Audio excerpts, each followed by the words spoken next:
ನಮಸ್ಕಾರ. ಕನ್ನಡಪ್ರಭ.com ನ್ಯೂಸ್ ಬುಲೆಟಿನ್ಗೆ ಸ್ವಾಗತ. Camera person Shashidhar ಜೊತೆ ನಾನು ಶ್ರೀನಿವಾಸ್. ಇಂದಿನ ಪ್ರಮುಖ ಸುದ್ದಿಗಳು. ಮುಡ ಹಗರಣದಲ್ಲಿ ಸಿಎಂ ಸಿದ್ದರಾಮಯ್ಯ ಸೇರಿದಂತೆ ಅವರ ಕುಟುಂಬಕ್ಕೆ ಬಿಗ್ ರಿಲೀಫ್ ಸಿಕ್ಕಿದ್ದು, ಲೋಕಾಯುಕ್ತ ಸಲ್ಲಿಸಿದ್ದ ಬಿ ರಿಪೋರ್ಟ್ ಅನ್ನು ಜನಪ್ರತಿನಿಧಿಗಳ ವಿಶೇಷ ನ್ಯಾಯಾಲಯ ಪುರಸ್ಕರಿಸಿದೆ. ಸಿದ್ದರಾಮಯ್ಯ ಅವರ ಪತ್ನಿ ಪಾರ್ವತಿ, ಪತ್ನಿಯ ಸಹೋದರ ಮಲ್ಲಿಕಾರ್ಜುನ ಸ್ವಾಮಿ ಹಾಗೂ ಜಮೀನು ಮಾಲೀಕ ದೇವರಾಜುಗೆ ಬಿಗ್ ರಿಲೀಫ್ ಸಿಕ್ಕಿದೆ. ಈ ನಾಲ್ವರ ಕುರಿತಂತೆ ಲೋಕಾಯುಕ್ತ ಸಲ್ಲಿಸಿದ್ದ ಬಿ ರಿಪೋರ್ಟ್ ಅನ್ನು ಕೋರ್ಟ್ ಪುರಸ್ಕರಿಸಿದೆ. ಇನ್ನು ಉಳಿದವರ ವಿರುದ್ಧ ತನಿಖೆ ನಡೆಸಲು ಕೋರ್ಟ್ ಆದೇಶಿಸಿದೆ. ಮುಡ ಹಗರಣದಲ್ಲಿ ಸಿಎಂ ಸಿದ್ದರಾಮಯ್ಯ, ಪತ್ನಿ ಪಾರ್ವತಿ ಸೇರಿ ನಾಲ್ವರ ವಿರುದ್ಧ ಲೋಕಾಯುಕ್ತ ನೀಡಿದ್ದ ಕ್ಲೀನ್ ಚಿಟ್ ಪ್ರಶ್ನಿಸಿ ಸಾಮಾಜಿಕ ಕಾರ್ಯಕರ್ತ ಸ್ನೇಹಮಯಿ ಕೃಷ್ಣ ಸಲ್ಲಿಸಿದ್ದ ಅರ್ಜಿಯನ್ನು ಕೋರ್ಟ್ ವಜಾ ಮಾಡಿದೆ. ಲೋಕಾಯುಕ್ತ ಪೊಲೀಸರ ಬಿ ರಿಪೋರ್ಟ್ ಪ್ರಶ್ನಿಸಿ ಸ್ನೇಹಮಯಿ ಕೃಷ್ಣ ಜನಪ್ರತಿನಿಧಿಗಳ ವಿಶೇಷ ನ್ಯಾಯಾಲಯದ ಮೆಟ್ಟಿಲೇರಿದ್ದರು. ವಿಧಾನಮಂಡಲದ ವಿಶೇಷ ಅಧಿವೇಶನದಲ್ಲಿ ಇಂದು ಫೋನ್ ಟ್ಯಾಪಿಂಗ್ ವಿಚಾರ ಗದ್ದಲಕ್ಕೆ ಕಾರಣವಾಯಿತು.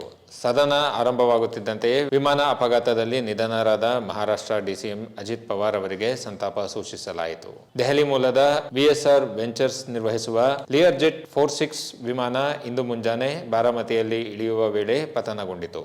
ವಿಮಾನಯಾನ ನಿಯಂತ್ರಕ ಡಿಜಿಸಿಎ ಪ್ರಕಾರ ಸಿಬ್ಬಂದಿ ಸೇರಿದಂತೆ 5 ಜನರು ವಿಮಾನದಲ್ಲಿದ್ದರು. ಬಳಿಕ ರಾಜ್ಯಪಾಲ ಥಾವರ್ಚಂದ್ ಗೆಹ್ಲೋಟ್ ಅವರಿಗೆ ದೆಹಲಿಯಿಂದ ಕರೆಗಳು ಬರುತ್ತಿದ್ದು, ಕೇಂದ್ರದ ಸೂಚನೆಗಳ ಮೇರೆಗೆ ಕಾರ್ಯನಿರ್ವಹಿಸುತ್ತಿದ್ದಾರೆ ಎಂದು ರಾಜ್ಯ ಸಚಿವ ಎಚ್ ಕೆ ಪಾಟೀಲ್ ನೀಡಿದ್ದ ಹೇಳಿಕೆ ಬುಧವಾರ ಸದನದಲ್ಲಿ ವಾಗ್ಯುದ್ಧಕ್ಕೆ ಕಾರಣವಾಯಿತು.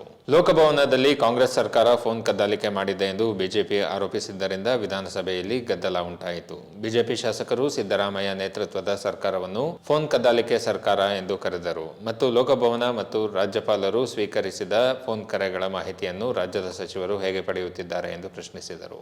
ಈ ಮಧ್ಯೆ ವಿಧಾನ ಪರಿಷತ್ ಕಲಾಪ ಕ್ರಮಬದ್ಧವಾಗಿ ನಡೆಯದೇ ಇರುವುದಕ್ಕೆ ಅಸಮಾಧಾನಗೊಂಡ ವಿಪಕ್ಷ ನಾಯಕ ಛಲವಾದಿ ನಾರಾಯಣಸ್ವಾಮಿ ವಿಧಾನ ಪರಿಷತ್ ಕಾರ್ಯವಿಧಾನ ಹಾಗೂ ನಡವಳಿಕೆ ಕುರಿತ ಪುಸ್ತಕ ಹರಿದು ಬಿಸಾಡಿ ಆಕ್ರೋಶ ಹೊರಹಾಕಿದರು. ರಾಜಧಾನಿ ಬೆಂಗಳೂರಿನಲ್ಲಿ ದರೋಡೆ ನಡೆದಿದ್ದು, ಮನೆ ಕೆಲಸದ ದಂಪತಿ ಕೆಂಪಾಪುರ ಮುಖ್ಯ ರಸ್ತೆಯಲ್ಲಿರುವ ಉದ್ಯಮಿಯೊಬ್ಬರ ಮನೆಯಲ್ಲಿ ಬರೋಬ್ಬರಿ 18 ಕೋಟಿ ರೂಪಾಯಿ ಮೌಲ್ಯದ ಚಿನ್ನ, ಬೆಳ್ಳಿ ಮತ್ತು ವಜ್ರದ ಆಭರಣ ಹಾಗೂ ನಗದನ್ನು ಕದ್ದು ಪರಾರಿಯಾಗಿದ್ದಾರೆ. ಆರೋಪಿಗಳನ್ನು ಕಳ್ಳತನ ನಡೆಯುವ ಸುಮಾರು 20 ದಿನಗಳ ಮುನ್ನ ಮನೆ ಕೆಲಸಕ್ಕೆ ಸೇರಿಸಿಕೊಳ್ಳಲಾಗಿತ್ತು. ದಿನೇಶ್ ಮತ್ತು ಅವರ ಪತ್ನಿ ಕಮಲಾ ಆರೋಪಿಗಳೆಂದು ಗುರುತಿಸಲಾಗಿದ್ದು, ಪೊಲೀಸರು ಅವರ ಬಂಧನಕ್ಕೆ ಶೋಧ ಕಾರ್ಯಾಚರಣೆಯಲ್ಲಿ ತೊಡಗಿದ್ದಾರೆ.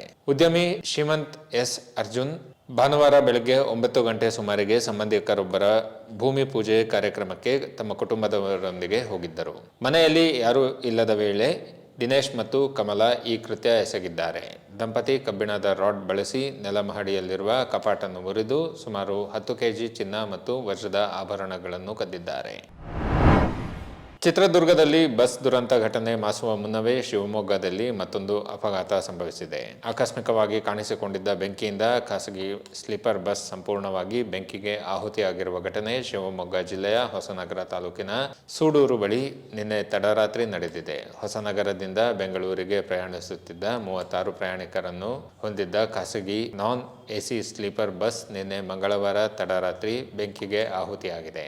ವಾಹನವು ತೀವ್ರವಾಗಿ ಹಾನಿಗೊಳಗಾಗಿದ್ದರೂ ಎಲ್ಲ ಪ್ರಯಾಣಿಕರು ಪಾರಾಗಿದ್ದಾರೆ ಎಂದು ಅಧಿಕಾರಿಗಳು ದೃಢಪಡಿಸಿದ್ದಾರೆ. 8 ಮಂದಿ ಪ್ರಯಾಣಿಕರಿಗೆ ಸುಟ್ಟಗಾಯಗಳಾಗಿದ್ದು, ಅವರನ್ನು ಶಿವಮೊಗ್ಗದ ಮೆಗ್ಗಾನ್ ಆಸ್ಪತ್ರೆಗೆ ದಾಖಲಿಸಲಾಗಿದೆ. ಅದೃಷ್ಟವಶಾತ್ ಚಾಲಕನ ಅದ್ಭುತ ಸಮಯ ಪ್ರಜ್ಞೆಯಿಂದಾಗಿ ದೊಡ್ಡ ಮಟ್ಟದ ಪ್ರಾಣಾಪಾಯ ತಪ್ಪಿದೆ.